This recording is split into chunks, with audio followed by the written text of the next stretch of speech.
First ನಾವು ಸಂಖ್ಯೆಗಳಲ್ಲಿ ಎಷ್ಟು ರೀತಿ ಬರ್ತವೆ ನೋಡೋಣ. ನೋಡಿ, ಸಂಖ್ಯೆಗಳು ಅಂದ್ರೆ ನಂಬರ್ಸ್. ಏನು ನಂಬರ್ಸ್ ಅಲ್ಲಿ ತುಂಬಾ ವಿಧಗಳ ನಾವು ಕಲಿಬೇಕು. ಒಂದು ಫಸ್ಟ್ ಬರೋದು ಯಾವಂದ್ರೆ ನೈಸರ್ಗಿಕ ಸಂಖ್ಯೆಗಳು. ಎಂತ ಸಂಖ್ಯೆಗಳು? ನೈಸರ್ಗಿಕ ಸಂಖ್ಯೆಗಳು. ನೈಸರ್ಗಿಕ ಸಂಖ್ಯೆಗಳು ಅಂತಂದ್ರೆ ನ್ಯಾಚುರಲ್ ನಂಬರ್ಸ್ ಅಂತ ಕರಿತೀವಿ. ಎಂತದು? ನ್ಯಾಚುರಲ್ ನಂಬರ್ಸ್ ಅಂತ ಹೇಳ್ತೀವಿ. ಇದನ್ನ ಎನ್ ಅನ್ನೋ ಪದದಿಂದ ಗುರುತಿಸ್ತೀವಿ. ಹೌದಾ? ನ್ಯಾಚುರಲ್ ನಂಬರ್ಸ್ ಅಥವಾ ನೈಸರ್ಗಿಕ ಸಂಖ್ಯೆಗಳನ್ನ ಅದನ್ನ ಎನ್ ಇಸ್ ಈಕ್ವಲ್ ಟು ಏನೇನಿರುತ್ತಂದ್ರೆ 1, 2, 3, 4 ಇದೇ ತರ ಸೊ ಅಸಂಖ್ಯಾತ ಸಂಖ್ಯೆಗಳನ್ನ ಸಿಕ್ಕಿರೋದ್ರಲ್ಲಿ ಅಸಂಖ್ಯಾತ ಸಂಖ್ಯೆಗಳು ಇರೋದ್ರಿಂದ ಅಲ್ಲಿ ನಾನು ಟಿಮ್ ಅಂತ ಕೊಟ್ಟಿರೋದು. ಗೊತ್ತಾಯ್ತಾ? ಆಮೇಲೆ ಇಷ್ಟೇ 4 ಅಂತಾನೆ ಇರಲ್ಲ, ಸುಮಾರು ಇದಾವೆ ಅಂತ ಅರ್ಥ. ಆದ್ರೆ ಸ್ಟಾರ್ಟಿಂಗ್ ಎಲ್ಲಿಂದ ಬರುತ್ತೆ? 1 ಹೌದಾ? ಇನ್ನೊಂದು ಬಂದು ಪೂರ್ಣ ಸಂಖ್ಯೆಗಳು. ಎಲ್ಲ ಸಂಖ್ಯೆಗಳು ಪೂರ್ಣ ಸಂಖ್ಯೆಗಳು. ಇವನ್ನ ಇಂಗ್ಲಿಷ್ ಅಲ್ಲಿ ಹೋಲ್ ನಂಬರ್ಸ್ ಅಂತ ಹೇಳ್ತೀವಿ. ಏನು? ಹೋಲ್ ನಂಬರ್ಸ್ ಅನ್ನೋದ್ರಿಂದ ಇಲ್ಲಿ ಇದನ್ನ ಡಬ್ಲ್ಯೂ ಇಂದ ಗುರುತಿಸ್ತೀವಿ. ಏನು? ಡಬ್ಲ್ಯೂ ಇಂದ ಗುರುತಿಸ್ತೀವಿ. ಸೊ ಇಲ್ಲಿಗೆ ಅಂತ ಸಂಖ್ಯೆಗಳು ಇರ್ತಾವಂದ್ರೆ ಹೋಲ್ ಅಂದ್ರೆ ಡಬ್ಲ್ಯೂ 0 ಇಂದ ಸ್ಟಾರ್ಟ್ ಆಗ್ತವೆ. 0. ಇಲ್ಲಿ ನೈಸರ್ಗಿಕ ಸಂಖ್ಯೆ ಮತ್ತು ಪೂರ್ಣ ಸಂಖ್ಯೆಗಳಿಗಿರುವ ವ್ಯತ್ಯಾಸ ಏನು? ಇಲ್ಲೇನ್ ಕಾಣ್ಬೋದು ನೀವು? ನೈಸರ್ಗಿಕ ಸಂಖ್ಯೆ 1ರಿಂದ ಸ್ಟಾರ್ಟ್ ಆಗುತ್ತೆ, ಪೂರ್ಣ ಸಂಖ್ಯೆ 0ಯಿಂದ.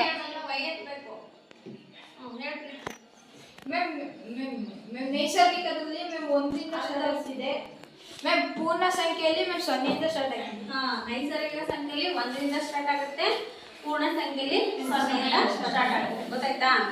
ಈ ರೀತಿ ನಾವು ನೈಸರ್ಗಿಕ ಸಂಖ್ಯೆ ಮತ್ತು ಪೂರ್ಣ ಸಂಖ್ಯೆಯಲ್ಲಿರುವಂತ ವ್ಯತ್ಯಾಸನ ಕಂಡುಕೋಬಹುದು. ಗೊತ್ತಾಯ್ತಾ? ಹಂಗಂಗೆ ಬರ್ಬರ್ತಾ ಸಂಖ್ಯೆಗಳನ್ನ ಬೆಳವಣಿಗೆ ನೋಡಿ ಯಾವ ರೀತಿ ಆಗ್ತಾ ಇದೆ. ಇಲ್ಲಿ ಇವೆರಡರಲ್ಲಿ ನಾವು ಕಾಣ್ತಿರೋದೆಲ್ಲ ಬರೀ ಪಾಸಿಟಿವ್ ನಂಬರ್ಸ್. ಹೌದಾ? ಧನ ಸಂಖ್ಯೆಗಳು. ಹೌದಾ? ಇನ್ ನೆಕ್ಸ್ಟ್ ಬರೋದು ನೋಡಿ ಪೂರ್ಣಾಂಕಗಳು ಅಂತ ಬರ್ತದೆ. ಎಂತದು? ಪೂರ್ಣಾಂಕಗಳು.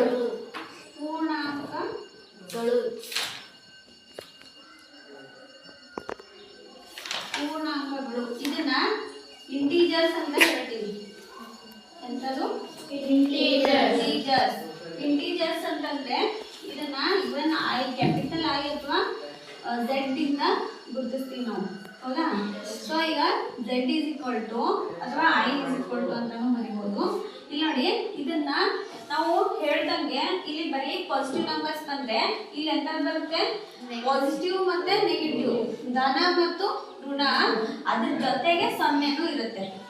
0 ಧನನೂ ಅಲ್ಲ ಋಣನೂ ಅಲ್ಲ. 0 ಧನ ಸಂಖ್ಯೆ ಅಂತಾನೂ ಹೇಳಲ್ಲ, ಋಣ ಸಂಖ್ಯೆ ಅಂತಾನೂ ಹೇಳಲ್ಲ. ಅದನ್ನ ಇಟ್ ಈಸ್ ಅ ನ್ಯೂಟ್ರಲ್. ಅದು ಎರಡರ ಮಧ್ಯ ಬರೋದು. ಗೊತ್ತಾಯ್ತಾ? ಇಲ್ಲಿ ಬರೋ ಅಂತ ಸಂಖ್ಯೆಗಳು ಯಾವಂತಂದ್ರೆ 0 +or -1 +or -2 +or -3 +or -4 ಇದೇ ತರ -5.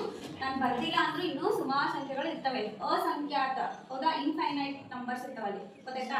ಏನ್ ಸಂಖ್ಯೆ ಆಗದೇ ಇರೋಷ್ಟು ಸಂಖ್ಯೆಗಳು ಇರೋದ್ರಿಂದ ಅಸಂಖ್ಯಾತ ಅಥವಾ ಇನ್ಫೈನೈಟ್ ಅಂತ ಹೇಳ್ತೀವಿ. ಇದು 3 ರೀತಿಯ ಸಂಖ್ಯೆಗಳು. ಗೊತ್ತಾಯ್ತಾ? ನೋಡಿ, ನೈಸರ್ಗಿಕ, ಪೂರ್ಣಾಂಕ. ವ್ಯತ್ಯಾಸನ ಗೊತ್ತಾಯ್ತಾ? ನೈಸರ್ಗಿಕ ಸ್ಟಾರ್ಟ್ ಆಗೋದು 1 ಇಂದ, ಪೂರ್ಣಾಂಕಗಳು ಸ್ಟಾರ್ಟ್ ಆಗೋದು 0 ಇಂದ. ಪೂರ್ಣ ಸಂಖ್ಯೆಗಳು ಅಂತಂದ್ರೆ ಅಲ್ಲಿ 0 ಇರುತ್ತೆ, ಪ್ಲಸ್ ಸಂಖ್ಯೆಗಳು 1, 2 ಇರುತ್ತೆ, ಮತ್ತೆ -1, 2 ಇರ್ತವೆ. ಅವು ಎಲ್ಲಿವರೆಗೂ ಇರ್ತವೆ ಅಂದ್ರೆ ಅಸಂಖ್ಯಾತ. ಗೊತ್ತಾಯ್ತಾ? ಈ 3 ರೀತಿ ಏನು ಕನ್ಫ್ಯೂಷನ್ ಇಲ್ಲ, ಡೌಟ್ಸ್ ಇಲ್ಲ? ಓಕೆ. ಇನ್ನು ನೆಕ್ಸ್ಟ್ ಬರೋದು ಇನ್ನೊಂದು ಬರ್ತದೆ. ಯಾವುದು? ಭಿನ್ನ ರಾಶಿಗಳು ಮತ್ತೆ ದಶಮಾಂಶಗಳು ಅಂತ. ಭಿನ್ನ ರಾಶಿಗಳ ಸಂಖ್ಯೆಗಳು ಹೆಂಗಿರ್ತವೆ? ಇವನ್ ಎಂತ ಸಂಖ್ಯೆ ಅಂತ ಹೇಳ್ತೀವಿ? ಫ್ರಾಕ್ಷನ್ಸ್ ಅಂತೀವಿ ಇಂಗ್ಲಿಷಲ್ಲಿ. ಫ್ರಾಕ್ಷನ್ಸ್. ಇವು ಎಂತ ಸಂಖ್ಯೆಗಳಾಗಿರ್ತವಂದ್ರೆ ಅಂಶ ಛೇದ ರೂಪದಲ್ಲಿ ಇರ್ತವೆ. 1/2 ಅಥವಾ -6/10, ಆಮೇಲೆ 11/12, ಹಂಗೆ ಒಂದು ಮೇಲಿನ ದೊಡ್ಡದು ಕೆಳಗಿನ ಸಣ್ಣದು ಇರ್ಬೋದು. 13/5, ಆಮೇಲೆ 3 ಪೂರ್ಣಾಂಕ 1/2 ಅಂಶ, ಈ ಥರ. ಇಲ್ಲಿ ಸಮಭಿನ್ನ ರಾಶಿ, ವಿಷಮ ಭಿನ್ನ ರಾಶಿ ಮತ್ತು ಮಿಶ್ರ ಭಿನ್ನ ರಾಶಿ ಸಂಖ್ಯೆಗಳು ಸಂಖ್ಯೆಗಳಲ್ಲಿ ಮತ್ತೆ ಅಂಕಿ ಸಂಖ್ಯೆಗಳನ್ನ ಪರಿಚಯ ಮಾಡ್ಕೊಂಡು ಬಂದ್ವಿ. 0ಯಿಂದ 9ರವರೆಗೂ ಅಂಕಿ, ಮುಂದಿಂದೆಲ್ಲ ಸಂಖ್ಯೆಗಳು ಅಂತ. ಆಮೇಲೆ ಅವುಗಳಲ್ಲಿ 0 ಫಸ್ಟ್ ಪರಿಚಯ ಮಾಡಲಿಲ್ಲ, ಕನ್ಫ್ಯೂಷನ್ ಆಗಬಾರ್ದು ಅಂತ. ಅಲ್ಲಿಗೆ ಏನು ಮಾಡೋದು, ಫಸ್ಟ್ 1, 2, 3, 4 ಇದು ಮಾತ್ರ ಕಲಿಸ್ಬಿಟ್ಟು ಅವುಗಳಲ್ಲಿ ಕೂಡೋದು, ಕಳೆಯೋದು, ಗುಣಿಸೋದು, ಬಾಗಿಸೋದು ಮುಗೀತಾ. ಆಮೇಲೆ ನೆಕ್ಸ್ಟ್ 0 ಪರಿಚಯ ಮಾಡೋದು. ಪೂರ್ಣಾಂಕಗಳಲ್ಲಿ 0 ಪರಿಚಯ ಆಯಿತು. 0ಯೊಂದಿಗೆ ಮತ್ತೆ ಬೇರೆ ಸಂಖ್ಯೆಗಳ ಜೊತೆಗೆ ಹೆಂಗೆ ನಾವು ಕೂಡೋದು, ಕಳೆಯೋದು, ಗುಣಿಸೋದು, ಬಾಗಿಸೋದು ಅನ್ನೋದೆಲ್ಲ ಕಲ್ತ್ಕೊಂಡಿರ್ತೀವಿ. ಹೌದಾ? ನೆಕ್ಸ್ಟ್ ಬಂದಿದ್ದು ಧನ ಹಾಗೂ ಋಣ ಸಂಖ್ಯೆಗಳು ಮತ್ತು 0ಯೊಂದಿಗೆ ಯಾವ ರೀತಿ ಗಣಿತದ ಮೂಲ ಕ್ರಿಯೆಗಳನ್ನ ಮಾಡ್ತೀವಿ ಅನ್ನೋದು ಕಲ್ತಿರ್ತೀವಿ. ಅದಾದ್ಮೇಲೆ ಬರೋದು ಭಿನ್ನರಾಶಿ ಮತ್ತು ದಶಮಾಂಶಗಳು. ಭಿನ್ನರಾಶಿ ದಶಮಾಂಶ ಕಲಿಯೋಕ್ಕಿಂತ ಮುಂಚೆ ನೀವು ಇವನ್ನೆಲ್ಲ ಕಲ್ತ್ರೇನೆ ಮಾತ್ರ ಅಲ್ಲಿಗೆ ಕಲಿಯಕ್ಕಾಗೋದು. ಅದಕ್ಕಿಂತ ಮುಂಚೆ ಲಸಮಾಸ ಎಲ್ಲ ಕಲ್ತ್ಬಿಟ್ಟು ಮತ್ತೆ ಭಿನ್ನರಾಶಿಯಲ್ಲಿ ಸಂಕಲನ, ವ್ಯವಕಲನ, ಗುಣಾಕಾರ, ಭಾಗಾಕಾರ ಇವೆಲ್ಲ ಬರ್ತದೆ. ಹೌದಾ?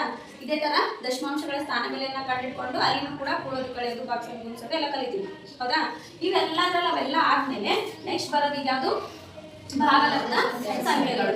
ಇನ್ ಭಾಗಲಬ್ಧ ಸಂಖ್ಯೆಗಳು ಅಂತಂದ್ರೆ ಏನು, ಇದನ್ನ ರ್ಯಾಷನಲ್ ನಂಬರ್ಸ್ ಅಂತ ಹೇಳ್ತೀವಿ. ಏನು? Rational numbers. ರ್ಯಾಷನಲ್ ನಂಬರ್ಸ್ ಅಂತಂದ್ರೆ ಏನು, P/Q ಫಾರ್ಮಲ್ಲಿ ಬರೆಯುವಂತ ಅಂಕಿ ಸಂಖ್ಯೆಗಳನ್ನ ನಾವು ರ್ಯಾಷನಲ್ ನಂಬರ್ಸ್ ಅಂತ ಹೇಳ್ತೀವಿ. P/Q ಫಾರ್ಮಲ್ಲಿ ಇರಬೇಕು, ಮತ್ತೆ Q is not equal to 0. ಗೊತ್ತಾಯ್ತಾ? ಈಗ Q is not equal to 0 ಅಂದ್ರೆ ಅರ್ಥ, ಈಗ ನಾನು ಏನೋ ಒಂದು ಸಂಖ್ಯೆ ತಗೊಂತೀನಿ, ಅಂಶ ಏನೋ P ಇದೆ, ಛೇದ Q. ಇಲ್ಲಿ ಅಂಶ ಯಾವುದೇ ಸಂಖ್ಯೆ ತಗೊಳ್ಳಿ, ಛೇದದಲ್ಲಿ 0 ಬರಂಗಿಲ್ಲ. ಈ ರೀತಿ ಬಂದ್ರೆ ಅದನ್ನ ನಾವು ಏನನ್ನಂಗಿಲ್ಲ, ಭಾಗಲಬ್ಧ ಸಂಖ್ಯೆ ಅಂತ ಹೇಳಂಗಿಲ್ಲ. ಗೊತ್ತಾಯ್ತಾ? ಇಲ್ಲಿ ಅಕಸ್ಮಾತ್ ಆಗಿ ಅಂಶಕ್ಕೆ 0 ಬರ್ಬೋದು, ಛೇದ ಬೇರೆ ಸಂಖ್ಯೆ ಬಂದು ಅಂಶಕ್ಕೆ 0 ಇದ್ರೂ ಕೂಡ ಏನನ್ಬೋದು, ಭಾಗಲಬ್ಧ ಸಂಖ್ಯೆ ಅಂತ ಹೇಳ್ತೀವಿ. ಆದರೆ ಛೇದದಲ್ಲಿ ಮಾತ್ರ 0 ಬರಂಗಿಲ್ಲ. ಕಂಡೀಷನ್ ಭಾಗಲಬ್ಧ ಸಂಖ್ಯೆಗಳಂದ್ರೆ ಎಂತ ಇರ್ತಾವಂದ್ರೆ, ಇಲ್ಲಿ ಅಂಶ ಯಾವುದೇ ಸಂಖ್ಯೆ ತಗೊಂಡು ಛೇದದಲ್ಲಿ 0 ಬಂದ್ರೆ ಅವು ಭಾಗಲಬ್ಧ ಸಂಖ್ಯೆ ಅಲ್ಲ. ಅಂಶದಲ್ಲಿ 0ನೂ ಬರ್ಬೋದು, ಬೇರೆ ಸಂಖ್ಯೆನೂ ಬರ್ಬೋದು, ಅಲ್ಲಿ ಆಪ್ಷನ್ ಇದೆ. ಆದ್ರೆ ಛೇದದಲ್ಲಿ ಬೇರೆ ಯಾವ್ದಾದ್ರು ನಂಬರ್ ಇರಬೇಕು ಹೊರತು 0 ಇರಂಗಿಲ್ಲ. ಈ ರೀತಿ ಸಂಖ್ಯೆಗಳನ್ನ ನಾವು ಏನಂತೀವಿ, ಭಾಗಲಬ್ಧ ಸಂಖ್ಯೆಗಳು. ಭಾಗಲಬ್ಧ ಸಂಖ್ಯೆಗಳು ಅಂತ ಹೇಳ್ತೀವಿ. ಇದು ಆಲ್ಮೋಸ್ಟ್ ನಿಯರೆಸ್ಟ್ ಟು ದ ಭಿನ್ನರಾಶಿನೇ. ಹೌದಾ? ಭಿನ್ನರಾಶಿಗೆ ಅದು P/Q ಫಾರ್ಮಲ್ಲೇ ಇರುತ್ತೆ. ಇಲ್ಲಿ ನೋಡಿ, ಈಗ ಅಂಶ ಛೇದ ರೂಪದಲ್ಲಿ ಇರುತ್ತಾ? ಆದ್ರೆ ಒಂದು ವ್ಯತ್ಯಾಸ ಏನು, ಇಲ್ಲಿ ಛೇದ 0 ಬರಬಾರ್ದು. ಛೇದ 0 ಬಂತಂದ್ರೆ ಅಲ್ಲಿ ಏನಾಗ್ಬಿಡುತ್ತೆ ಅಂದ್ರೆ ಇನ್ಫೈನೈಟ್ ಆಗುತ್ತೆ, ಅಸಂಖ್ಯಾತ. ಅದನ್ನ ಏನಕ್ಕೆ ತಗೊಳ್ಳಲ್ಲ, ಅವಾಗ ಅದು ಇರ್ರೇಷನಲ್ ಅನ್ಸ್ಕೊಳ್ಳುತ್ತೆ, ಅಭಾಗಲಬ್ಧ ಸಂಖ್ಯೆಗೆ ಹೋಗ್ಬಿಡುತ್ತೆ. ಗೊತ್ತಾಯ್ತಾ? ಭಾಗಲಬ್ಧ ಸಂಖ್ಯೆ, ಅಭಾಗಲಬ್ಧ ಸಂಖ್ಯೆ ಅಂತ ಬರ್ತವೆ. ಭಾಗಲಬ್ಧ ಸಂಖ್ಯೆಗಳಲ್ಲಿ ಛೇದ 0 ಬರಂಗಿಲ್ಲ, ಅಭಾಗಲಬ್ಧ ಸಂಖ್ಯೆಗಳಲ್ಲಿ ಛೇದ 0 ಬಂದ್ಬಿಡುತ್ತೆ ಅವಾಗ. ಗೊತ್ತಾಯ್ತಾ? ಅಂತ ಸಂಖ್ಯೆಗಳನ್ನ ಅಭಾಗಲಬ್ಧ ಸಂಖ್ಯೆ ಅಂತ ಹೇಳ್ತೀವಿ. ಹೌದಾ? ಅದು ನಿಮ್ಮ ಸಿಲೆಬಸ್ ಇಲ್ಲ, ಅದು ಬರೋದು 9th ಬರುತ್ತೆ. 9th ಈಗ 8th ನೀವು ಕಲಿಯೋದೇನು, ರ್ಯಾಷನಲ್ ನಂಬರ್ಸ್ ಅನ್ನ ಕಲಿತೀರಾ. ಈಗ ಇವುಗಳಲ್ಲೆಲ್ಲ ಯಾವ ರೀತಿ ನಾವು ಗಣಿತದ ಮೂಲ ಕ್ರಿಯೆಗಳನ್ನೆಲ್ಲ ಕಲಿತೀವಿ, ಅದೇ ರೀತಿ ನಾವೀಗ ಭಾಗಲಬ್ಧ ಸಂಖ್ಯೆಗಳನ್ನ, ಈ ಭಾಗಲಬ್ಧ ಸಂಖ್ಯೆಗಳು ಅಥವಾ ರ್ಯಾಷನಲ್ ನಂಬರ್ಸ್ ಅನ್ನೋ ಪಾಠದಲ್ಲಿ ನಾವು ಎಷ್ಟು ಇಂಪಾರ್ಟೆಂಟ್ ಪಾಯಿಂಟ್ಸ್ ಕಲಿತೀವಿ ಅನ್ನೋದನ್ನ ಈ ಶಾರ್ಟ್ ಆಗಿ ಬರ್ದಿದ್ದೀವಿ ನೋಡಿ. ಫಸ್ಟ್ ಭಾಗಲಬ್ಧ ಸಂಖ್ಯೆ ಅಂದ್ರೆ ಏನು, P/Q ರೂಪದಲ್ಲಿರುವ ಸಂಖ್ಯೆಗಳು ಮತ್ತು Q is not equal to 0 ಅಂದ್ರೆ ಛೇದ 0 ರೂಪದಲ್ಲಿ ಇರಂಗಿಲ್ಲ. ಆ ಒಂಥರ ಸಂಖ್ಯೆಗಳಲ್ಲಿ, ಆ ರೀತಿ ಸಂಖ್ಯೆಗಳಲ್ಲಿ ಛೇದ 0 ಆಗಿರಬಾರ್ದು. ಅಂತ ಸಂಖ್ಯೆಗಳನ್ನ ನಾವು ಏನಂತ ಕರಿತೀವಿ, ಭಾಗಲಬ್ಧ ಸಂಖ್ಯೆಗಳು ಅಂತ ಕರಿತೀವಿ. ಇನ್ನು ಭಾಗಲಬ್ಧ ಸಂಖ್ಯೆಗಳಲ್ಲಿ ಏನೇನು ಮುಖ್ಯವಾದ ಪಾಯಿಂಟ್ಸ್ ಅಂದ್ರೆ, ಧನ ಮತ್ತು ಋಣ ಭಾಗಲಬ್ಧ ಸಂಖ್ಯೆಗಳು. ಧನ ಹಾಗೂ ಋಣ ಭಾಗಲಬ್ಧ ಸಂಖ್ಯೆಗಳು ಎಂತಾಗಿರ್ತವೆ ಅನ್ನೋದನ್ನ ನೋಡ್ತೀವಿ. ಮತ್ತಿನ್ನೆಂಥದ್ದು, ಸಂಖ್ಯಾ ರೇಖೆಯ ಮೇಲೆ ಭಾಗಲಬ್ಧ ಸಂಖ್ಯೆಗಳನ್ನ ಗುರುತಿಸುವುದು, ಇದು ಇಂಪಾರ್ಟೆಂಟು. ಆಮೇಲೆ ಭಾಗಲಬ್ಧ ಸಂಖ್ಯೆಗಳ ಆದರ್ಶ ರೂಪದಲ್ಲಿ ತಗೊಂಡ್ಬರ್ಬೇಕು. ಭಾಗಲಬ್ಧ ಸಂಖ್ಯೆಗಳನ್ನ ಕೊಟ್ಟಿರ್ತಾರೆ, ಅವನ್ನ ನಾವೇನ್ ಮಾಡ್ಬೇಕು, ಆದರ್ಶ ರೂಪದಲ್ಲಿ ತಗೊಂಡ್ಬರೋದು. ನೆಕ್ಸ್ಟು, 2 ಭಾಗಲಬ್ಧ ಸಂಖ್ಯೆಗಳ ನಡುವಿನ ಭಾಗಲಬ್ಧ ಸಂಖ್ಯೆಗಳನ್ನ ಕಂಡುಕೊಳ್ಳುವುದು. 2 ಪೂರ್ಣ ಸಂಖ್ಯೆ ಅಥವಾ 2 ಭಾಗಲಬ್ಧ ಸಂಖ್ಯೆಗಳನ್ನು ಕೊಟ್ಟಿರ್ತಾರೆ, ಅಥವಾ 2 ಪೂರ್ಣ ಸಂಖ್ಯೆಗಳನ್ನು ಕೊಟ್ಟಿರ್ತಾರೆ, ಅವುಗಳ ಮಧ್ಯದಲ್ಲಿರುವಂತ ಭಾಗಲಬ್ಧ ಸಂಖ್ಯೆಗಳನ್ನ ನಾವು ಕಂಡುಹಿಡ್ಕೋಬೇಕು ಅನ್ನೋದನ್ನ ಕೂಡ ಈ ಪಾಠದಲ್ಲಿ ಕಲಿತೀವಿ. ಮತ್ತೆ ಇನ್ನೇನು ಕಲಿತೀವಿ, ಭಾಗಲಬ್ಧ ಸಂಖ್ಯೆಗಳ ಮೂಲಕ್ರಿಯೆ. ಮೂಲಕ್ರಿಯೆ ಅಂದ್ರೆ ಏನು, ಗಣಿತದಲ್ಲಿ ಪ್ಲಸ್ಸು ಮೈನಸ್ಸು ಈ ಎಲ್ಲ ಮೂಲಕ್ರಿಯೆಗಳನ್ನ ನಾವು ಭಾಗಲಬ್ಧ ಸಂಖ್ಯೆಗಳ ಜೊತೆಗೆ ಹೆಂಗ್ ಮಾಡ್ಬೇಕು ಅನ್ನೋದನ್ನ ಕೂಡ ಈ ಪಾಠದಲ್ಲಿ ಕಲಿತೀವಿ. ಗೊತ್ತಾಯ್ತಾ? ಅಂದ್ರೆ ಈಗ ಒಂದೊಂದಾಗೆ ನೋಡ್ಕೊಂಡು ಹೋಗೋಣ. ಈಗ ಆಲ್ರೆಡಿ ನಿಮಗೆ ಫಸ್ಟ್ ಪಾಯಿಂಟ್ ಗೊತ್ತಾಗಿದೆ, P/Q ರೂಪದಲ್ಲಿ ಯಾಕಿರುತ್ತೆ, Q 0 ಹಾಕಿರಬಾರ್ದು, ಅದಿದ್ರೆ ಏನಂತ ಅಂತೀವಿ, ಅವೆಲ್ಲ ಗೊತ್ತಾಯ್ತಾ? ನೆಕ್ಸ್ಟ್ ನೋಡೋದು ಧನ ಮತ್ತು ಋಣ ಭಾಗಲಬ್ಧ ಸಂಖ್ಯೆಗಳು. ಅವುಗಳು ಎಂತವಂದ್ರೆ ಉದಾಹರಣೆಗೆ ಈಗ ಧನ ಅಂತಂದ್ರೆ ಎಂತಾವಿರ್ತವೆ ಸಂಖ್ಯೆಗಳ ಉದಾಹರಣೆ ಎಲ್ಲ ಪ್ಲಸ್ ಅಲ್ಲಿ ಇರ್ತವೆ. 1/4 ಇರ್ಬೋದು, ಅಥವಾ 9/10 ಇರ್ಬೋದು, ಅಥವಾ 19/2 ಇರ್ಬೋದು. ಇವೆಲ್ಲ ಏನೋ ಒಂದು ಭಾಗಲಬ್ಧ ಸಂಖ್ಯೆಗಳು ಅಂಶ ಛೇದದಲ್ಲಿ ರೂಪದಲ್ಲಿ ಇರುತ್ತೆ, ಮತ್ತು ಅವು ಧನ ರೂಪದಲ್ಲಿ ಅಥವಾ ಪಾಸಿಟಿವ್ ಅಲ್ಲಿ ಇದ್ರೆ ಅವನ್ನ ಧನ ಭಾಗಲಬ್ಧ ಸಂಖ್ಯೆ ಅಂತ ಕರಿತೀವಿ. ಅದೇ ಋಣ ಅಂದ್ರೆ ಏನಿರ್ಬೇಕು, ಎಂತಾವಿರ್ತವೆ ಮೈನಸ್ ಅಲ್ಲಿ ಇರ್ತವೆ. -3/5 ಇರ್ಬೋದು, -1000/2000 ಆಗಿರ್ಬೋದು. ಸೊ ಎನಿ ನಂಬರ್ಸ್, ಹೌದಾ? ಅಂಶ ಛೇದಗಳು ಏನಾಗಿರ್ಬೇಕು, ಸಮ ಇರ್ಬೋದು, ಇರ್ಲಿಕ್ಕಿಲ್ಲ, ಅದು ಪೂರ್ಣ ಸಂಖ್ಯೆ ಆಗುತ್ತೆ. ಸಮ ಬಂದ್ಬಿಟ್ರೆ ಕಟ್ತಾ ಹೋಗಿ, ಆದ್ರೆ ಛೇದ ಮಾತ್ರ 0 ಆಗಿರ್ಬಾರ್ದು ಅಷ್ಟೇ. ಗೊತ್ತಾಯ್ತಾ? ಇನ್ ಬಿಟ್ರೆ ಎಲ್ಲ ಅಂಶ ಛೇದದಲ್ಲಿ ನಾವು ಬೇರೆ ಬೇರೆ ಸಂಖ್ಯೆಗಳನ್ನ ತಗೋಬಹುದು, ಬಟ್ ಓನ್ಲಿ ಛೇದ 0 ಆಗಿರಂಗಿಲ್ಲ. P/Q ಫಾರ್ಮ್ ಅಲ್ಲಿ ಇರಬೇಕು. Q should not be 0. Q 0 ಆಗಿರಬಾರ್ದು. ಅದು ಪ್ಲಸ್ ಅಲ್ಲಿ ಇದ್ರೆ ಧನ ಭಾಗಲಬ್ಧ ಸಂಖ್ಯೆ, ಮೈನಸ್ ಅಲ್ಲಿ ಇದ್ರೆ ಋಣ ಭಾಗಲಬ್ಧ ಸಂಖ್ಯೆ. ಇಷ್ಟು ಗೊತ್ತಾಯ್ತಾ? ನೆಕ್ಸ್ಟ್ ಪಾಯಿಂಟ್ ಏನು ಬರೋದು, ಯಾವುದು? ಸಂಖ್ಯಾ ರೇಖೆಯ ಮೇಲೆ ಸಂಖ್ಯಾ ರೇಖೆಯ ಮೇಲೆ ಭಾಗಲಬ್ಧ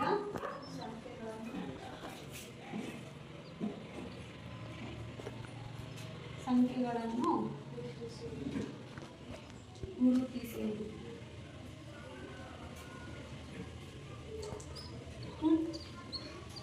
ಇದು ಹೆಂಗೆ ನೋಡೋಣ. ಈಗ ನಿಮ್ಗೆಲ್ಲರಿಗೂ ಸಂಖ್ಯಾ ರೇಖೆ ಗೊತ್ತಾ? ಸಂಖ್ಯಾ ರೇಖೆ ಹೆಂಗಿರುತ್ತೆ ಅಂದ್ರೆ,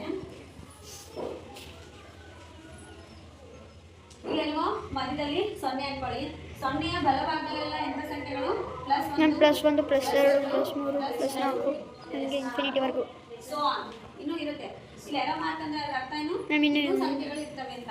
ಈಗ ಇಲ್ಲಿ ನೆಕ್ಸ್ಟ್ -1 -2 -3 ಇದು ನೆಗೆಟಿವ್ ಅಲ್ಲಿ, ಹೌದಾ? ಅಂದ್ರೆ ಋಣ ಸಂಖ್ಯೆಗಳು. ಎಡಭಾಗ ಬಂದ್ರೆ ಋಣ, ಬಲಭಾಗ ಬಂದ್ರೆ ಧನ. ಅದೇ ರೀತಿ ನಾನು ಉದ್ದ ಈ ರೀತಿ ತಗೊಂಡಾಗ ವರ್ಟಿಕಲ್ ಲೈನ್ ತಗೊಂಡ್ರೆ ಮಧ್ಯದಲ್ಲಿ 0 ಇರುತ್ತಾ, ಕೆಳಗಡೆ ಎಲ್ಲ ಏನು ಮೈನಸ್, ಮೇಲ್ಗಡೆ ಎಲ್ಲ ಪ್ಲಸ್. ಗೊತ್ತಾಯ್ತಾ? ಕೆಳಗಡೆ ಬಂದಂಗೆ 0 ಇಂದ ಕೆಳಗಡೆ ಬಂದಂಗೆಲ್ಲ ಮೈನಸ್, ಮೇಲಾದಂಗೆಲ್ಲ ಪ್ಲಸ್. ಅದೇ ರೀತಿ ಅಡ್ಡಗೆರೆ ಹಾರಿಜಾಂಟಲ್ ತಗೊಂಡಾಗ ಬಲಭಾಗಕ್ಕೆ ಹೋದಂಗೆಲ್ಲ ಪ್ಲಸ್, ಎಡಭಾಗಕ್ಕೆ ಹೋದಂಗೆಲ್ಲ ಮೈನಸ್. ಗೊತ್ತಾಯ್ತಾ? ಇದು ಸಂಖ್ಯಾ ರೇಖೆ. ಇನ್ನು ಇವುಗಳಲ್ಲಿ ನಾವು ಭಾಗಲಬ್ಧ ಸಂಖ್ಯೆಗಳನ್ನ ಯಾವ ರೀತಿ ಗುರುತಿಸಬೇಕು ನೋಡೋಣ. ಒಂದು ಭಾಗಲಬ್ಧ ಸಂಖ್ಯೆನ ನಾನು ಇಲ್ಲಿ ಹೇಳ್ತೀನಿ ನಿಮಗೆ. ಉದಾಹರಣೆಗೆ ನಾನು ಈಗ -2/5 ಅನ್ನೋ ಒಂದು ಸಂಖ್ಯೆ ಕೊಟ್ಟಿದ್ದೀನಿ.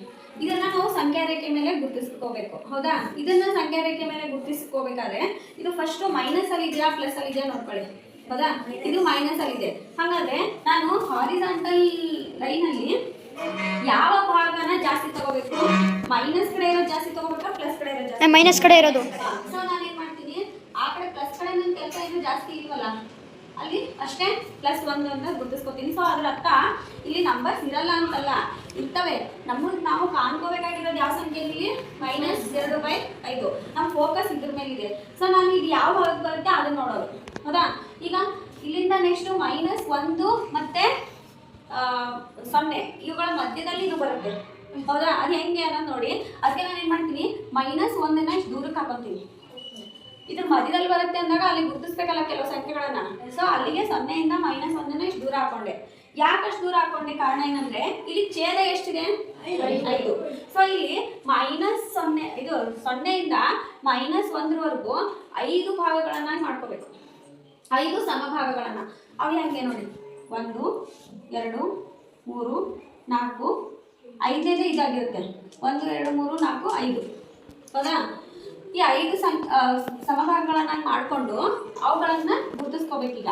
ಇಲ್ಲಿಗೆ ಇದು 1/5 ಮೈನಸ್ ತಾನೆ, ಮೈನಸ್. ಈಗ ಇದನ್ನ ಫಸ್ಟ್ ಐತಲ್ಲ, ಸೊ 1/5 ಬರುತ್ತೆ. 5 ಭಾಗಗಳಲ್ಲಿ ಇದು 1ನೇ ಭಾಗ ಅಲ್ವಾ? ಸೊ 1/5 ಅಂದ್ರೆ -1/5 ಏನಕ್ಕೆ ಅಂದ್ರೆ ಮೈನಸ್ ಕಡೆ ಇರೋದ್ರಿಂದ, ಗೊತ್ತಾಯ್ತಾ? Next ಇದೇನಾಗಬೇಕು ma'am? 1/5 ಯಾಕೆ ಅಂದ್ರೆ ಇಲ್ಲಿ 1/5 ಐತಾ, ಇದು 2/5 ಆಗುತ್ತೆ. ಇದು ಮ್ಯಾಮ್ 3/5 ಬಟ್ ಮೈನಸ್ ಮ್ಯಾಮ್ 3/5 ಇದೇನಾಗಬೇಕಂದ್ರೆ ಮ್ಯಾಮ್ -4/5 -4/5 ಇದೇನಾಗಿರುತ್ತೆ ಮ್ಯಾಮ್ -1 ಮೈನಸ್ ಮ್ಯಾಮ್ 5/5. ಹಂಗಾದ್ರೆ ನಮ್ಗೆ ಯಾವ ಒಂದು ಸಂಖ್ಯೆನ ನಾವು ಗುರ್ತಿಸಕ್ಕೆ ಕೇಳಿದವರು? ಮ್ಯಾಮ್ -2/5. Yes ma'am. -2/5 ಎಲ್ಲಿದೆ? ಸೊ ಇದನ್ನ ನಾನು ಗುರುತಿಸ್ಕೋತೀನಿ. ಗೊತ್ತಾಯ್ತಾ? ಎಷ್ಟು ಛೇದದಲ್ಲಿ ಎಷ್ಟು ಸಂಖ್ಯೆ ಇರುತ್ತೆ ನೋಡಿ, ಅಷ್ಟು ಭಾಗಗಳನ್ನಾಗಿ ಮಾಡ್ಕೋಬೇಕು. ಗೊತ್ತಾಯ್ತಾ? ಅಷ್ಟು ಭಾಗಗಳನ್ನಾಗಿ ಮಾಡಿ ಅದರಲ್ಲಿ 1ರಿಂದ ಸ್ಟಾರ್ಟ್ ಮಾಡ್ಕೋಬೇಕು. ಛೇದ ಎಷ್ಟಿರುತ್ತೆ ನೋಡಿ ಅಷ್ಟೇ ಬರ್ಕೊಂಡು ಹೋಗ್ಬೇಕು. 1/5, 2/5, 3/5. ಮೈನಸ್ ಇದ್ರೆ ಮೈನಸ್ ಅಲ್ಲಿ, ಪ್ಲಸ್ ಇದ್ರೆ ಪ್ಲಸ್ ಅಲ್ಲಿ. ಅದ್ರಲ್ಲಿ ನಮ್ಗೆ ಬೇಕಾಗಿರೋದು ಯಾವ್ದಿರುತ್ತೆ ಅದನ್ನ ಗುರುತಿಸಿ ತೋರಿಸೋದು. ಗೊತ್ತಾಯ್ತಾ? ಈಗ 5/5 ಅಂತ ಯಾಕೆ ಒಂದಕ್ಕೆ ಬರುತ್ತೆ ಅಂತಂದ್ರೆ, ಈಗ ನೋಡಿ 5 1 5 ಕ್ಯಾನ್ಸಲ್ ಆಗ್ಬಿಟ್ಟು ಅಲ್ಲಿಗೆ ಏನು ಬಂತು? -1/1 ಬಂತ. 1/1 is nothing is equal to -1 ತಾನೆ. ಅಂದರೆ 1ಕ್ಕೆ ಕ್ಯಾನ್ಸಲ್ ಮಾಡಿದಾಗ ಅದು -1 ಇದ್ರೆ -1 ಬರಬೇಕು, +1 ಇದ್ರೆ +1 ಬರಬೇಕು. ಗೊತ್ತಾಯ್ತಾ? ಆ ರೀತಿ ನಾವು ಭಾಗಗಳನ್ನಾಗಿ ಮಾಡಿ ಅವುಗಳನ್ನು ಗುರುತಿಸ್ಕೊಂಡು ಹೋದಾಗ ನಮಗೆ ಅಲ್ಲಿ 2 ಪೂರ್ಣಾಂಕಗಳು ಇಲ್ಲ ನೋಡಿ. ನೆಕ್ಸ್ಟ್ ಪಾಯಿಂಟ್ ಯಾವುದು? ಭಾಗಲಬ್ಧ ಸಂಖ್ಯೆಗಳ ಆದರ್ಶ ರೂಪ. ಆದರ್ಶ ರೂಪದಲ್ಲಿ ಯಾವ ರೀತಿ ಬರೀಬೇಕು ನೋಡಿ, ಭಾಗಲಬ್ಧ ಸಂಖ್ಯೆಗಳ ಆದರ್ಶ ರೂಪ. ಈಗ ಫಾರ್ ಎಕ್ಸಾಂಪಲ್ ಯಾವುದೋ ಒಂದು ತಗೊಂಡು ಈಗ ಸಂಖ್ಯೆನ, ಸೊ 45/5 ಅಂದರೆ 45/5 ಅಂತ ಒಂದು ಸಂಖ್ಯೆ ಇದೆ. ಇದು p/q ಫಾರ್ಮಲ್ ಇದೆಯಾ? ಛೇದ ರೂಪದಲ್ಲಿ ಇದೆ ತಾನೆ.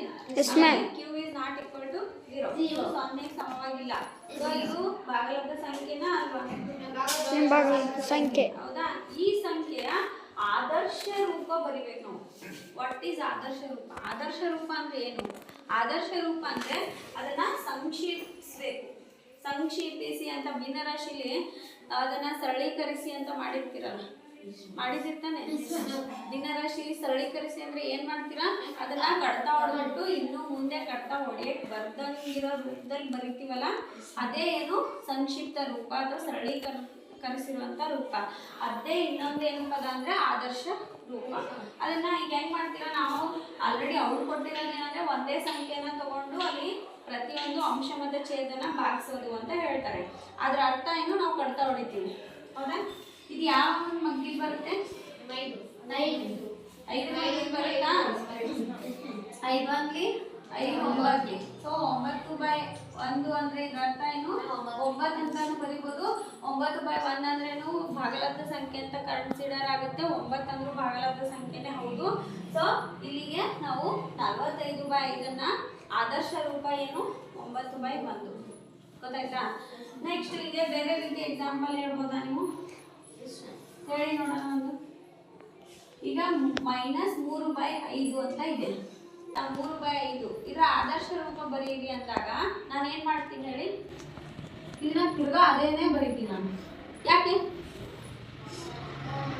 ನಾನು ಯಾಕೇನು ಮಾಡಿಲ್ಲ ಇಲ್ಲಿ. ಯಾಕಂದ್ರೆ ಇವೆರಡು ಒಂದೇ ಮಗ್ಗಿಲ್ ಮತ್ತೆ ಬೇರೆ ಯಾವ್ಯಾವ ಮಗ್ಗಿಲ್ ಬರ್ತಾವ? ಇವು ಬರಲ್ಲ. ಸೊ ಇದು ಮುಂದೆ ಕಟ್ತಾ ಹೋಗಿರೋ ಸ್ಥಿತಿಲೇ ಇದೆ ಆಲ್ರೆಡಿ. ಅಂದಾಗ ಇದು ಆಲ್ರೆಡಿ ಸರಳೀಕರಿಸಿರೋ ರೂಪದಲ್ಲೇ ಇರೋದ್ರಿಂದ ಅಥವಾ ಆಲ್ರೆಡಿ ಆದರ್ಶ ಮಾನದಲ್ಲಿ ಇದೆ, ಅದು ಆದರ್ಶ ರೂಪದಲ್ಲಿ ಇದೆ ಅದು. ಸೊ ಅದಕ್ಕಾಗಿ ನಾವು ಇದನ್ನ ಮತ್ತೆ ತಿರ್ಗಾ ಅದೇ ರೂಪದಲ್ಲೇ ಬರ್ತಿದ್ದು. ಗೊತ್ತಾಯ್ತಾ? ಸೊ ಆಲ್ರೆಡಿ ಆದರ್ಶ ರೂಪದಲ್ಲಿ ಇರೋದ್ರಿಂದ ಇನ್ನೂ ಆದರ್ಶ ರೂಪದಲ್ಲಿ ಬರೆಯಕ್ಕೆ ಆಗಲ್ಲ. ಗೊತ್ತಾಯ್ತಾ? ಈ ರೀತಿ ಕ್ವಶನ್ಗಳನ್ನ ಟ್ವಿಸ್ಟ್ ಮಾಡಿ ಕೇಳ್ಬೋದು ಎಕ್ಸಾಮಲ್ಲಿ. ಅದನ್ನ ಸರಳೀಕರಿಸಕ್ಕೆ ಬರ್ತಿದ್ರೆ ಆ ರೀತಿ ಸರಳೀಕರಿಸಿ ಬರೀರಿ. ಆಮೇಲೆ ಬರ್ದೇ ಹೋದಂಥ ಸಂಖ್ಯೆಗಳನ್ನ ಕೊಟ್ಟಾಗ ಇನ್ನೇನು ಬರೆಯೋಕ್ಕಾಗುತ್ತೋ ಅದೇ ಬರೀ. ಗೊತ್ತಾಯ್ತಾ? ಆದರ್ಶ ರೂಪ ಅನ್ನೋದು ಅರ್ಥ ಆಯ್ತಾ ಈ point? Any doubts? So next ಬರೋದು 2 ಭಾಗಲಬ್ಧ ಸಂಖ್ಯೆಗಳ ನಡುವಿನ ಭಾಗಲಬ್ಧ ಸಂಖ್ಯೆಗಳನ್ನ ಕಂಡುಕೊಳ್ಳುವುದು. ಈಗ ನಾವೇನ್ ಮಾಡಿದ್ವಿ? ಸಂಖ್ಯಾ ರೇಖೆ ಮೇಲೆ ಭಾಗಲಬ್ಧ ಸಂಖ್ಯೆಯನ್ನು ಸೂಚಿಸುವುದನ್ನ ಕಲ್ತ್ವಿ. ಅದಾದ್ಮೇಲೆ ಆದರ್ಶ ರೂಪದಲ್ಲಿ ತಗೊಂಬರೋದನ್ನ ಕಲ್ತ್ವಿ. ನೆಕ್ಸ್ಟ್ ಬರೋದೇನು? 2 ಭಾಗಲಬ್ಧ ಸಂಖ್ಯೆಗಳನ್ನ ಕೊಟ್ಟಿರ್ತಾರೆ. ಅವುಗಳ ಮಧ್ಯದಲ್ಲಿ ಬರುವಂತ ಭಾಗಲಬ್ಧ ಸಂಖ್ಯೆಗಳನ್ನ ನಾವು ಕಂಡುಹಿಡ್ಕೋಬೇಕು. ಅದು ಹೆಂಗೆ ನೋಡೋಣ ನೆಕ್ಸ್ಟ್. ಈಗ ನೋಡಿ, 2 ಭಾಗಲಬ್ಧ ಸಂಖ್ಯೆಗಳ ನಡುವಿನ ಭಾಗಲಬ್ಧ ಸಂಖ್ಯೆಗಳನ್ನ ಕಂಡುಕೊಳ್ಳುವುದು ಅಂತ ಇದೆ. ಹೌದಾ? ಈಗ 1/3 ಮತ್ತು 4/5 ಇವೆರಡು ಭಾಗಲಬ್ಧ ಸಂಖ್ಯೆಗಳ. ಈ 2 ಭಾಗಲಬ್ಧ ಸಂಖ್ಯೆಗಳ ಮಧ್ಯೆ ನನಗೆ ಒಂದು 5 ಭಾಗಲಬ್ಧ ಸಂಖ್ಯೆಗಳನ್ನ ಕಂಡುಕೊಳ್ಬೇಕು ಅಂತ ಪ್ರಶ್ನೆ ಕೊಡ್ತಾರೆ ಅವರು. ಈ 2 ಮಧ್ಯೆ ಇನ್ನೂ 5 ಭಾಗಲಬ್ಧ ಸಂಖ್ಯೆಗಳನ್ನ ಕಂಡುಹಿಡಿಯಿರಿ ಅಂತ ಹೇಳ್ತಾರೆ. ಅವಾಗ ನಾನು ಹೆಂಗೆ ಕಂಡುಹಿಡಿಬೇಕು ಅಂತ ಒಂದು ಪ್ರೊಸೆಸ್ ಇರುತ್ತೆ. ಅದು ಹೆಂಗೆ ನೋಡೋಣ. ಈಗ 1/3 ಅಂತ ಬರ್ಕೊಳ್ಳಿ. ನೆಕ್ಸ್ಟ್ ಭಾಗಲಬ್ಧ ಸಂಖ್ಯೆ ಯಾವುದು 4/5 ಅದನ್ನು ಬರುತ್ತೆ. ಈಗ ನಾನು ಏನು ಮಾಡಬೇಕು, ಇವೆರಡು ಛೇದ ಇದಾವಲ್ಲ 3 ಮತ್ತು 5, ಇಲ್ಲಿ 3 ಇಲ್ಲಿ 5, ಈ ಛೇದಗಳನ್ನು ಸಮವಾಗಿ ಮಾಡ್ಕೋಬೇಕು. ಛೇದ ಸಮ ಮಾಡ್ಕೋಬೇಕಂದ್ರೆ ಅವುಗಳ ಲಸ ತೆಗಿಬೇಕು. 3 ಮತ್ತು 5 ಲಸ ಏನು 15, ಹೌದಾ? ಸೊ ಅವ್ನು ಸಮ ಮಾಡ್ಕೋಬೇಕಾದ್ರೆ 3 15 ಆಗಬೇಕು ಮತ್ತು 5 ಕೂಡ 15 ಆಗಬೇಕು, ಹೌದಾ? ಹಾಗಾದರೆ ನಾವು ಇದಕ್ಕೆ 8ರಿಂದ ಗುಣಿಸಿದಾಗ ಇದು 15 ಆಗುತ್ತೆ, ಇದಕ್ಕೆ 8ರಿಂದ ಗುಣಿಸಿದಾಗ ಇದು 15 ಆಗುತ್ತೆ. 3ಕ್ಕೆ 5ರಿಂದ ಗುಣಿಸಿ ಅದು ಏನಿಗೆ ಸಮ ಆಗುತ್ತೆ? 15 ಸಮ ಆಗುತ್ತೆ. 5ಕ್ಕೆ 8ರಿಂದ ಇಲ್ಲಿ 5ನ್ನ 3ರಿಂದ ಗುಣಿಸಿದ್ರೆ 15 ಆಗುತ್ತೆ. ಸೊ ಎರಡಕ್ಕೆ ನೋಡಿ ಇಲ್ಲಿ ಛೇದ ಸಮ ಆಯ್ತಾ? ಅದೇ ರೀತಿ ಇನ್ನು ಅಂಶಕ್ಕೆ ಏನು ಮಾಡಬೇಕು, ನಾವು ಛೇದದಲ್ಲಿ ಯಾವ್ಯಾವ ಸಂಖ್ಯೆಯಿಂದ ಗುಣಾಕಾರ ಮಾಡಿರ್ತೀವೋ ಅಂಶದಲ್ಲಿ ಅದೇ ಸಂಖ್ಯೆಯಿಂದ ಗುಣಿಸ್ಬೇಕು. ಈಗ ಇಲ್ಲಿ 5ರಿಂದ ಗುಣಿಸಿದ್ರೆ ಇಲ್ಲಿನೂ 5ರಿಂದ ಗುಣಿಸಿ, 3ರಿಂದ ಗುಣಿಸಿದ್ರೆ ಇಲ್ಲಿ 3ರಿಂದನೇ ಗುಣಿಸಿದ ಮೇಲೆ ಅದು ಏನು ಬರುತ್ತೋ ಅದಕ್ಕೆ ಯಾವ ಸಂಖ್ಯೆಯಿಂದ ಗುಣಾಕಾರ ಮಾಡಿರ್ತೀವೋ ಅಂಶಕ್ಕೂ ಅದೇ ಸಂಖ್ಯೆಯಿಂದ ಗುಣಾಕಾರ ಮಾಡಿ. ಇಲ್ಲಿ ಛೇದಕ್ಕೆ ಯಾವ ಸಂಖ್ಯೆಯಿಂದ ಗುಣಾಕಾರ ಮಾಡಿರ್ತೀವೋ ಅಲ್ಲಿಗೂ ಅಂಶಕ್ಕೂ ಅದೇ ಸಂಖ್ಯೆಯಿಂದ ಗುಣಾಕಾರ ಮಾಡಬೇಕು. ಹಾಗಾದ್ರೆ ಇಲ್ಲೇನಾಯ್ತು, 1 5 ಬಂತು, 4 3 12 ಬಂತು. ಈಗ ನೋಡಿ ಹೊಸ ಭಿನ್ನ ರಾಶಿಗಳನ್ನು ಕಾಣ್ತೀವಿ ನಾವು ಇಲ್ಲಿ. 1/3 ಇರೋದು 5/15 ಆಯಿತು, 4/5 ಇರೋದು 12/15 ಆಯಿತು. ಇದರ ಅರ್ಥ ಏನು, ನಮಗೆ ಕೊಟ್ಟಿರುವಂಥ ಎರಡು ಭಿನ್ನರಾಶಿಗಳ ಛೇದಗಳನ್ನ ಸಮ ಮಾಡ್ಕೊಳ್ಳೋದು. ಸಮ ಮಾಡ್ಕೊಂಡ್ವಾ? ಎರಡು ಛೇದಗಳ ಸಮ ಆಯ್ತಾ? ಸಮ ಮಾಡ್ಕೊಳ್ಳೋಕೆ ಒಂದು ಟ್ರಿಕ್ ಏನು, ಅವುಗಳ ಲಸ ತೆಗಿಬೇಕು. 3 5 ಲಸ ನನಗೆ ಗೊತ್ತಿರುತ್ತೆ, 15 ಅಂತ ನನಗೆ ಗೊತ್ತೈತೆ. ನಿಮ್ಗೆ ಗೊತ್ತಿಲ್ಲ ಅಂದರೆ ನೀವು ಲಸ ತೆಗೀರಿ, ಗೊತ್ತಾಯ್ತಾ? ಲಸ ತೆಗಿಯೋದು ಕಲ್ಸಿರ್ತಾನೆ, ಲಸ ತೆಗೀರಿ. ಅವಾಗ ಲಸ ಏನು ಬರುತ್ತೋ ಅದು ಅಷ್ಟಕ್ಕೆ ಅಲ್ಲಿ ಬರಿಬೇಕು. ಆಮೇಲೆ ಅದು ಎಷ್ಟರಿಂದ ಬರುತ್ತೆ ಅನ್ನೋದು ಬರ್ಕೊಂಡು ಗುಣಾಕಾರ ಮಾಡ್ಕೋಬೇಕು. ಆಯ್ತಾ? ಈಗ ಅರ್ಥ ಆಯ್ತಾ? ಈಗ ಈ ಒಂದು ಸ್ಟೆಪ್ಪಲ್ಲಿ ಏನಾದ್ರು ಡೌಟ್ ಇದೆಯಾ? ಈಗ ನಮ್ಗೆ ಹೇಳಿರೋದೇನು, ಇವು ಎರಡರ ಮಧ್ಯೆ ಇನ್ನು 5 ಭಾಗಲಬ್ಧ ಸಂಖ್ಯೆಗಳನ್ನು ಬರಿಬೇಕು ಅಂತ ಕ್ವಶನ್ ಇರೋದು. ಆದರೆ ಅದನ್ನ ಬರಿಬೇಕಾದ್ರೆ ಮುಂಚಿತವಾಗಿ ಈ ರೀತಿ ಮಾಡ್ಕೋಬೇಕು ನಾವು, ಗೊತ್ತಾಯ್ತಾ? ಈಗ ನನಗೆ ಬಂದಿರೋದು ಹೊಸ ಭಾಗಲಬ್ಧ ಸಂಖ್ಯೆಗಳನ್ನ ಯಾವ್ಯಾವ ಅಂದ್ಕೊಳ್ಳೋದು ನೋಡೋಣ. ಇಲ್ಲಿ 5/15 ಒಂದು, ಮತ್ತೆ ಯಾವುದು 12/15. ಈಗ ಇವು ಎರಡರ ಮಧ್ಯದಲ್ಲಿ ಯಾವ್ಯಾವ ಸಂಖ್ಯೆಗಳು ಬರ್ತಾವಲ್ಲ ಅವ್ನು ಬರೆಯೋಣ. ಈಗ ಇಲ್ಲಿ ಏನಾಯ್ತು, 6/15 ಬಂತಾ, 7/15 ಬಂತಾ, 8/15 ಬರುತ್ತಾ, 9/15 ಬರುತ್ತೆ, 10/15 ಬರುತ್ತೆ, 11/15 ಬರುತ್ತೆ, ಆಮೇಲೆ 12/15. ನನಗೆ ಬೇಕಾಗಿರೋದು ಎಷ್ಟು? 5 ಭಾಗಲಬ್ಧ ಸಂಖ್ಯೆಗಳು. ಇವೆರಡರ ಮಧ್ಯೆ ನನಗೆ ಎಷ್ಟು ಭಾಗಲಬ್ಧ ಸಂಖ್ಯೆಗಳು ಬಂದಿದಾವೆ ನೋಡಿ. ಈಗ ನನಗೆ ಇವೆರಡು 6, ನನಗೆ ಬೇಕಾಗಿರೋದು 5. ಯಾವಾರು 5ನ್ನ ಸೆಲೆಕ್ಟ್ ಮಾಡ್ಕೊಂಡು ಬರೆಯೋದು. ನಾನು ಇವ 5 ಸೆಲೆಕ್ಟ್ ಮಾಡ್ಕೋಬಹುದು, ಇಲ್ಲಾಂದ್ರೆ ಇನ್ಯಾವ್ದಾದ್ರು 5. ಇವೆರಡರ ಮಧ್ಯೆ ಬಂದಿರೋ 5 ಭಾಗಲಬ್ಧ ಸಂಖ್ಯೆಗಳನ್ನ ನಾನು ಈ ರೀತಿ ಕಂಡುಹಿಡ್ಕೋಬಹುದು, ಗೊತ್ತಾಯ್ತಾ?